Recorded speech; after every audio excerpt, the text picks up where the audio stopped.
한 해는 정말 안타까운 교통사고가 많이 있었습니다. 이로 인해 많은 이들이 목숨을 잃기도 했습니다. 운전과 교통사고는 떼어낼래야 떼어낼 수 없을 정도로 필연적인 부분이 없잖아 많이 있습니다. 졸음운전으로 인해 버스가 많은 이들의 목숨을 앗아간 사고들도 있었고요.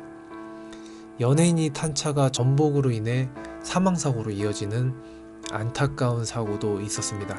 차가 알아서 운전자의 상태를 모니터링하고 졸음운전을 캐치하며 위험한 상황에서는 스스로 제동을 해주는 기능이 있었다면 어땠을까요? 차가 몇 바퀴를 굴러도 찌그러지지 않고 잘 버텨서 탑승객을 온전히 보호할 수 있었다면 어땠을까요? 수많은 자동차 제조사들이 앞다퉈 신기술을 개발하고 적용하지만 안전에 대한 부분을 간과하는 회사들이 아직도 꽤나 많은 듯 싶습니다. 오늘은 그 어떤 브랜드보다 안전을 더 중요하게 생각하고 또 이를 위한 기술 개발에 총력을 기울이는 브랜드 볼보에 대해 알아보도록 하겠습니다.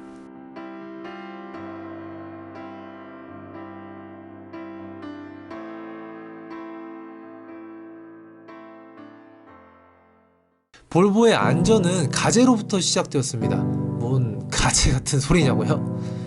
볼보의 창업자들이 식당에서 가재 요리를 먹으면서 사업 구상을 하는 와중에 가재를 떨어뜨렸는데 전혀 깨지거나 부셔지지 않은 가재를 보게 됩니다. 그래, 이거야. 우리도 떨어져도 멀쩡한 가재처럼 튼튼한 차를 만들어 보자고 라며 캐치프레이즈를 정하게 됩니다. 사실 이 캐치프레이즈 하나 때문에 안전이라는 대명사를 얻은 건 아닙니다. 또 하나의 요인이 있는데 바로 볼보가 탄생한 나라의 환경 때문입니다. 볼보라는 두 글자를 모르는 소비자는 많지 않지만 스웨덴 기업이라는 사실을 모르는 소비자들은 꽤나 많습니다. 스웨덴? 하면 뭐 떠오르는 게 뭐가 있을까요? 저는 뭐 이케아 말고는 딱히 떠오르는 게 없네요. 스웨덴은 춥고 험난한 지형 때문에 튼튼하고 안전한 차를 만들지 않으면 안 되는 환경이었습니다. 험난한 환경에서 만들어진 차량인지라 더욱더 안전과 품질에 신경을 써야만 했기에 볼보는 남들과는 다른 방식으로 차량을 테스트하고 개발했습니다. 모든 브랜드들이 다양한 충격 테스트를 하고 있지만 전복 테스트를 하는 브랜드는 한정적입니다. 차량이 전복되며 충격을 온전히 받아내어야만 하는 부분들이 있는데 그게 바로 필러라고 불리우는 부분들입니다. 아무래도 창문이 위치해 있다 보니 가느다란 필러가 사고 발생 시 차량의 무게와 충격을 견뎌내야만 하는데 과연 얼마나 버틸 수 있을까 하는 의문이 들 정도로 얇아 보이기도 합니다. 실제로 얼마 전 필러가 무너지면서 안에 탄 탑승객이 사망한 안타까운 사고 때문에 이 부분에 대한 중요성이 더욱 부각되고 있습니다. 겉보기에는 정말 튼튼한 차처럼 보였지만 필러 부분은 차량의 이미지와는 다르게 속절없이 무너져 내려버렸고 이는 곧 운전자를 전혀 보호하지 못하는 결과를 만들어버렸죠. 볼보는 튼튼한 차를 만들기 위해 끊임없이 노력했고 그 노력은 남들이 놓치고 가는 전복 테스트에서도 이어져 왔습니다. 그중 재밌는 테스트가 하나 있는데 바로 세븐업 테스트입니다. 테스트 방법은 아주 간단합니다. 볼보 차량 7대를 위로 줄줄이 쌓아놓고 가장 아래에 있는 차량이 과연 얼마나 버틸 수 있나 시험해보는 것이죠. 필러가 무너지기는커녕 문도 열고 나올 정도로 여유가 있는 모습이 전복사고 시에 운전자를 얼마나 잘 보호해줄지 알 수 있는 대목이기도 합니다. 이뿐만이 아닙니다. 이런 상징적인 테스트 말고 실제로 전복을 했을 때도 차가 얼마나 잘 버티는지 테스트를 하는데 차를 이런 식으로 들어서요 이렇게 냅다 던져버립니다. 몇 바퀴를 굴렀는데도 차량의 형상이 전혀 변하지 않을 정도로 굉장히 튼튼합니다. 제가 오늘 타본 XC60이라는 차량의 전복 테스트 영상인데 최근 들어서 볼보가 이러한 테스트를 시작한 것은 아닙니다. 과거에는 더 처참하게 차량을 굴려서 가혹하게 테스트를 시행했고 볼보는 이를 버틸 만한 내구성을 꽤나 오래전부터 확보해 왔습니다. 흥미로운 점은 이렇게 전복 테스트를 했을 경우에 필러가 무너지지 않고 버티는 것 말고도 또 하나 중요한 점이 있었는데 그게 바로 안에 탑승한 운전자와 창문과의 충돌 여부에 대한 내용입니다.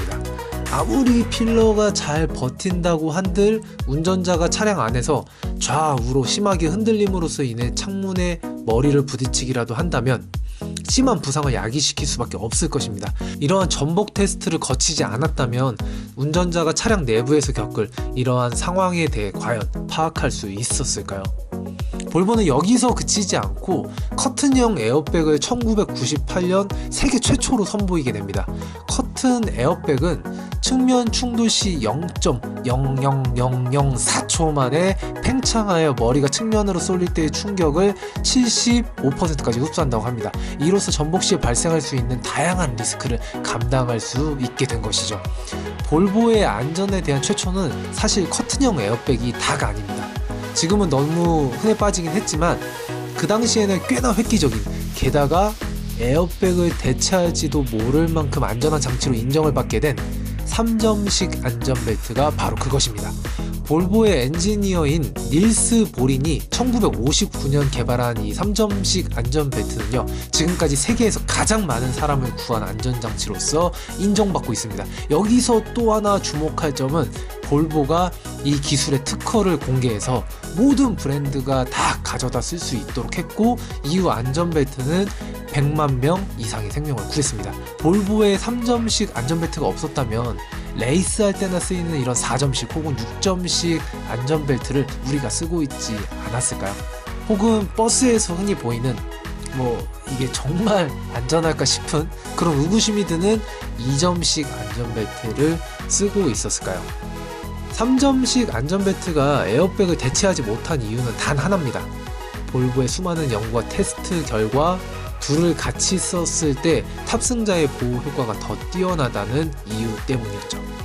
3점식 안전벨트나 측면 에어백뿐만이 아니라 충격 흡수식 범퍼에서부터 급제동 방지 브레이크 등 다양한 안전장치를 세계 최초로 고안한 회사이기도 합니다.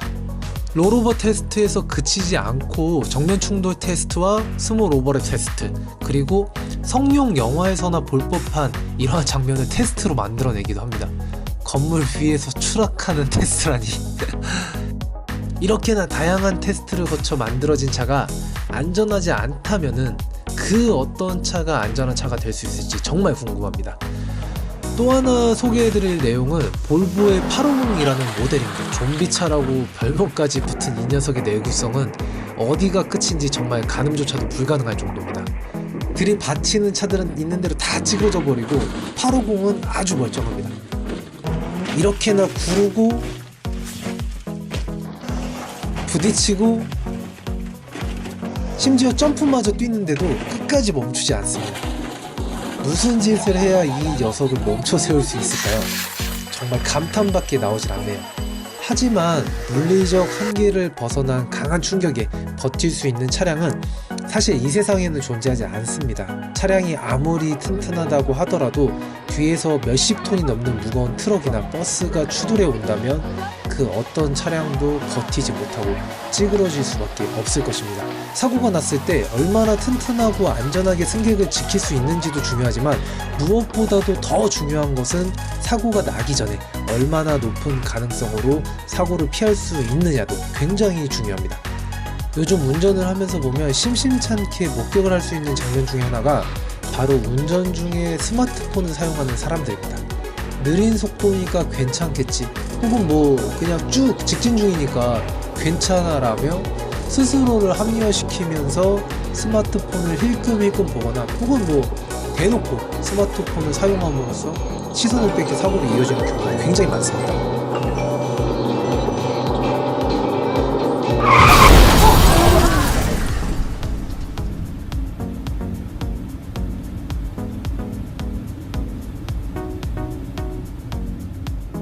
볼보는 시티 세이프티라는 능동형 안전장치를 기본으로 채택하고 있습니다. 주목할 만한 점은 안전을 최우선으로 생각하는 브랜드이니만큼 이 안전장치를 옵션으로 따로 빼놓지 않고 전차종에 기본으로 장착하고 있다는 점입니다.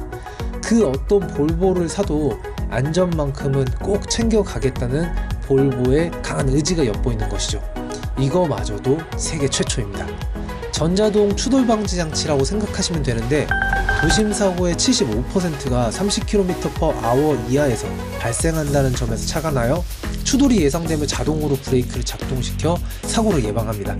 대상의 크기에 상관없이 주야가 모두 작동하는데 2008년 적용된 1세대를 거쳐 2세대에서는 50km/h까지 작동하고 3세대에서부터는 조금 더 똑똑하게 작동을 합니다. 카메라와 레이저 장치를 이용해서 차량과 사람, 자전거 그리고 동물을 인식하여 추돌을 방지하게끔 설계되어 있습니다. 안타까운 점은 시티 세이프티에게도 흑역사가 있다라는 사실입니다. 수많은 기자와 미디어를 불러놓고 시티 세이프티를 시연하는 와중에 작동을 제대로 하지 않아 그대로 트럭에 갖다 꽂아 버립니다. 볼보의 담당자가 요즘은 어떻게 지내시는지 문득 궁금해지네요. 이뿐만이 아닙니다. 사람을 앞에 세워두고 시연을 하는데 사람마저도 그대로 치고 맙니다. 다행히도 크게 다치지는 않았다고 하는데요.